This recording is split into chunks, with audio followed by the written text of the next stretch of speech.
नैतिक शिक्षा भाग 2 पुस्तक पंडित श्री राम शर्मा आचार्य द्वारा लिखित ऑडियो 15 ज्ञान यज्ञ से नवनिर्माण।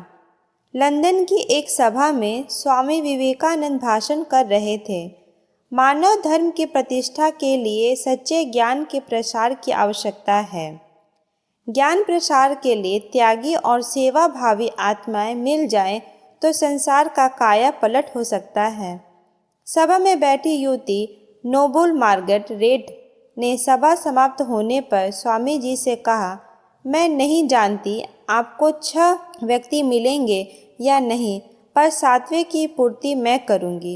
इन्हीं मार्गरेट ने एक दिन भारत आकर लोगों के घर घर में प्रकाश पहुंचाया और सिस्टर निवेदिता के रूप में भारतवासियों से सच्चा प्यार पाया।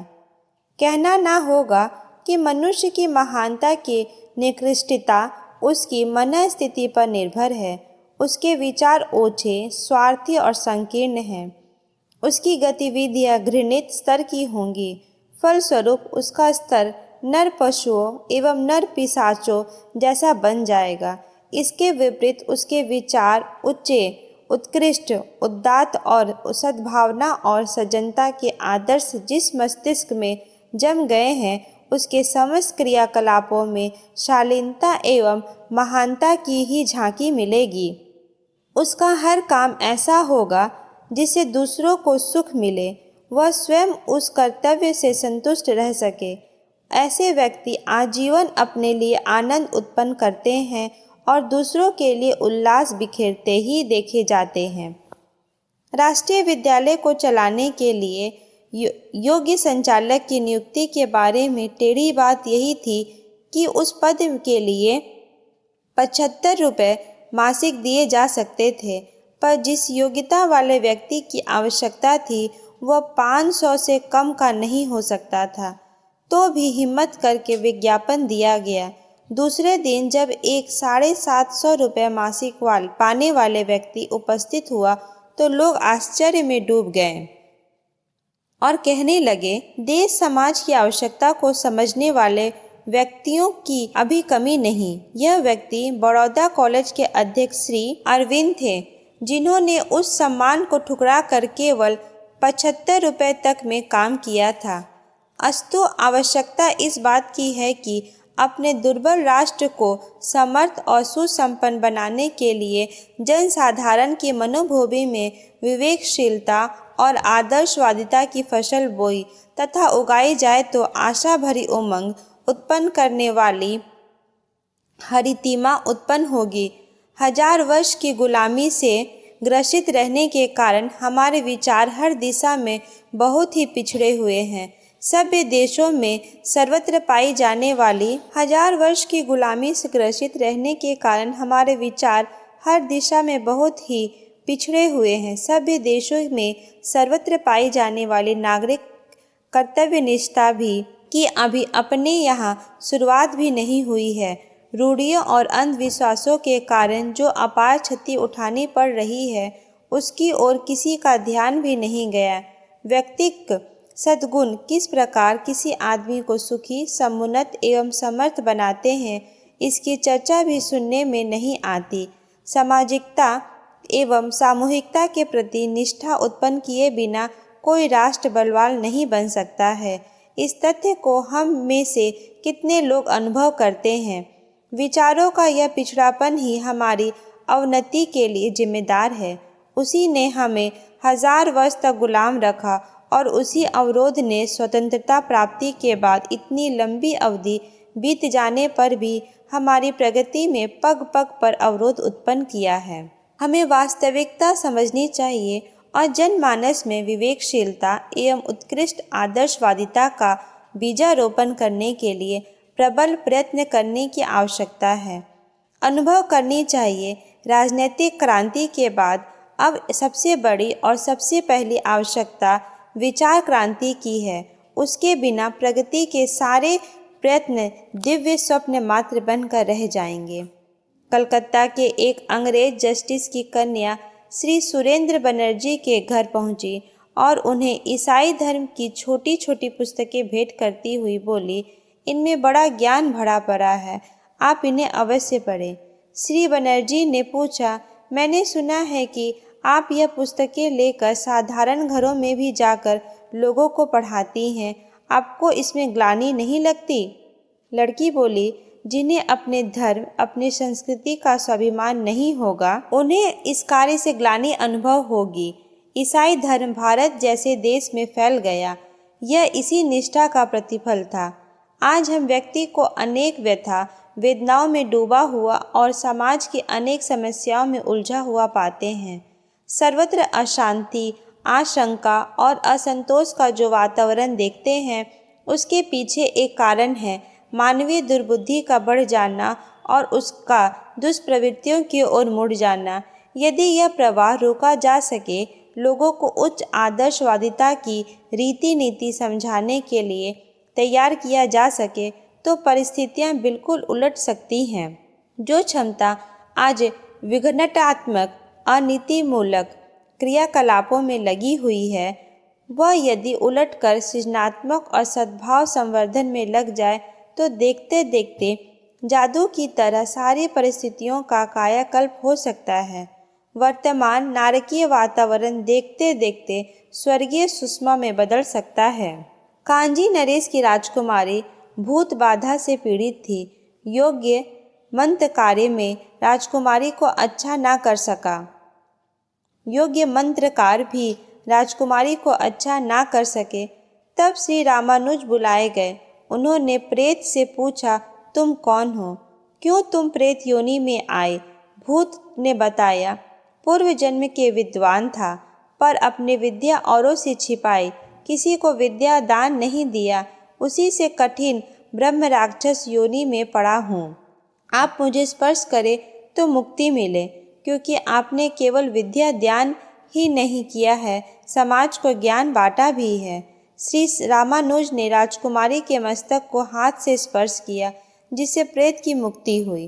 धन संपदा और साधन सुविधाएं बढ़ाकर मानवीय सुख शांति बढ़ाने के प्रयत्नों में दूसरे लोग लगे हुए हैं, वह सराहनीय है। सोचना यह है कि दुर्बुद्धि का वर्तमान क्रम यदि इसी तरह चलता रहा तो कुबेर की तरह संपत्ति और इंद्र की तरह साधन बढ़ जाने पर भी दुर्बुद्धि के रहते विपत्तियां बढ़ेंगी ही। सद्बुद्धि ही अभावग्रस्त जीवन को भी सुख शांति से भरपूर रख सकती है। चूँकि इस अति महत्वपूर्ण तथ्य की ओर दूसरों का ध्यान नहीं है, अतः उसे अपने हाथ में लेना चाहिए और दुर्बुद्धि के उन्मूलन एवं सद्बुद्धि के संस्थापन में प्राणपण से जुट जाना चाहिए। यह प्रयास आँखों से दिखाई ना पड़ने के कारण सस्ती वाहवाही भले ही ना दिला सके, पर अपनी उपयोगिता के कारण इसका महत्व इतना बड़ा है कि उसके ऊपर पुण्य परमार्थ कहे जाने वाले समस्त कार्यों को निछावर करके फेंका जा सकता है। चीनी यात्री हेन सांग नालंदा से पढ़कर लौटा तो अपने साथ बहुत से धर्म ग्रंथ भी लेकर चला। उसे सिंधु के मुहाने तक पहुंचाने के लिए नालंदा के कुछ छात्र भेजे गए थे, वह भी साथ थे। तभी तूफान आ गया और जहाज में पानी भरने लगा। यह देखते ही नालंदा के छात्र पानी में कूद गए, पर ग्रंथों को नष्ट होने से बचा लिया। हेनसांग इन भारतीयों के ज्ञान के प्रति त्याग और बलिदान भावना से इतना प्रभावित हुआ कि जाकर अपना सारा जीवन ही लोगों को सद्ज्ञान के बांटने में लगाया। औचित्य, न्याय और विवेक से संपुटित एवं प्रगतिशील विचारधारा का सृजन युग निर्माण योजना द्वारा किया गया है। अत्यंत प्रखर प्रकाश से परिपूर्ण व्यक्ति और समाज की हर समस्या का महत्वपूर्ण हल प्रस्तुत करने वाला अत्यंत सस्ता साहित्य प्रचुर मात्रा में प्रकाशित किया जाता है। ज्ञान यज्ञ का एक भाग यह सृजन है जिसे केंद्र द्वारा देश की हर भाषा में प्रचुर परिमाण में लिखा और छापा जा रहा है। दूसरा भाग उसका प्रसार एवं भावनात्मक नवनिर्माण का महत्व समझने वाले हर विचारशील व्यक्ति को इसके लिए आमंत्रित किया गया है। प्रसन्नता की बात है कि ऐसे परमार्थ प्रेमियों की संख्या दिन दिन बढ़ती जा रही है और वे अपने समय तथा साधनों का एक अंश नियमित रूप से लगाने लगे हैं।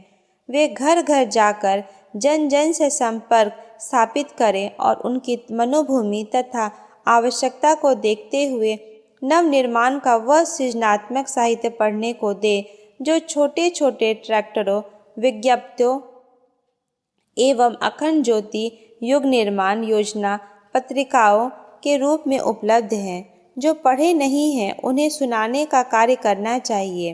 क्योंकि देश में बहुत लोग अशिक्षित हैं, इसलिए सुनाना इस देश में पढ़ने से भी अधिक आवश्यक है। ज्ञान यज्ञ के होता उद्गाता वे लोग हैं जिन्होंने जनमानस के विचार परिष्कार में सर्वोपरि परमार्थ का महत्व समझ लिया है और उसके लिए कुछ अनुदान नियमित रूप से देते रहने का व्रत धारण कर लिया है। ऐसा अनुदान न्यूनतम 1 घंटा समय और 1 रुपया नियत का होना चाहिए। प्रतिदिन 1 रुपया देने में नियमितता बनी रहे और उसे एक दैनिक अनिवार्य नित्य कर्म की तरह स्मरण रखा जा सके, इसके लिए ज्ञान यज्ञ के धर्मघट गुल्लकें पैसे जमा करने के लिए बना दी गई हैं। इन्हें पूजा की वेदी पर स्थापित करना होता है और 1 रुपया नित्य उसमें डालना पड़ता है। ताला कुंजी उसमें रहने से महीने पर जब आवश्यकता पड़े तभी उसे खोला जा सकता है। इस पैसे से वह सारा साहित्य मंगाया जाता रहता है जो विचार क्रांति और समाज क्रांति के लिए युग निर्माण योजना के अंतर्गत मथुरा से निरंतर प्रस्तुत किया जाता रहता है। इस प्रकार एक घरेलू पुस्तकालय बनता चला जाता है जिसे हर घर की एक सच्ची संपत्ति कहना चाहिए। 1 घंटा समय की अनुदान मांग इसलिए है कि 1 रुपया रोज देकर जो साहित्य उपलब्ध किया गया है उसे अपने घर के परिवार के हर सदस्य को नित्य थोड़ा थोड़ा करके पढ़ाया सुनाया जाए तो तथा पड़ोसी मित्र परिचित संबंधी जो भी अपने प्रभाव तथा परिचय क्षेत्र में आता है उन्हें इस साहित्य से परिचित कराने, महत्व महात्म्य समझाने, रुचि उत्पन्न करने और पढ़ाने के लिए बार बार संपर्क स्थापित किया जाता रहे। जिनमें थोड़ी सी भी विचारशीलता है उनके साथ किया हुआ परिश्रम सफल भी होता है।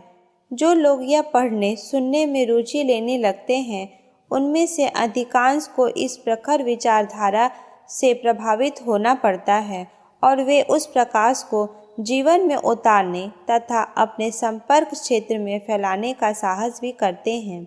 इस प्रकार भावनात्मक नवनिर्माण की विचार क्रांति की यह पुण्य प्रक्रिया दिन दिन आगे बढ़ती जाती है। 2 घंटा समय और 1 रुपया नित्य ज्ञान यज्ञ के लिए नियमित रूप से देने का व्रत लेने वाले भावनाशील लोगों को युग निर्माण योजना का सदस्य माना जाता है और उन्हीं का संगठन इस अभियान के अतिरिक्त सत्यसूत्री रचनात्मक एवं संघर्षात्मक कार्यक्रमों को हाथ में लेकर भावनात्मक नवनिर्माण के पुण्य प्रयोजन को आगे बढ़ाता है।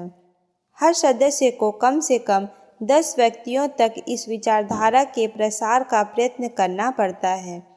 इसलिए 10,000 कर्मठ सदस्य 1 लाख को निरंतर प्रोत्साहित कर सकते हैं। यह प्रक्रिया चक्रवृद्धि ब्याज के क्रम में बढ़ती हुई 4-5 छलांगे में भारत को ही नहीं सारे विश्व को अपने प्रभाव क्षेत्र में ले सकती हैं, ले भी रही हैं।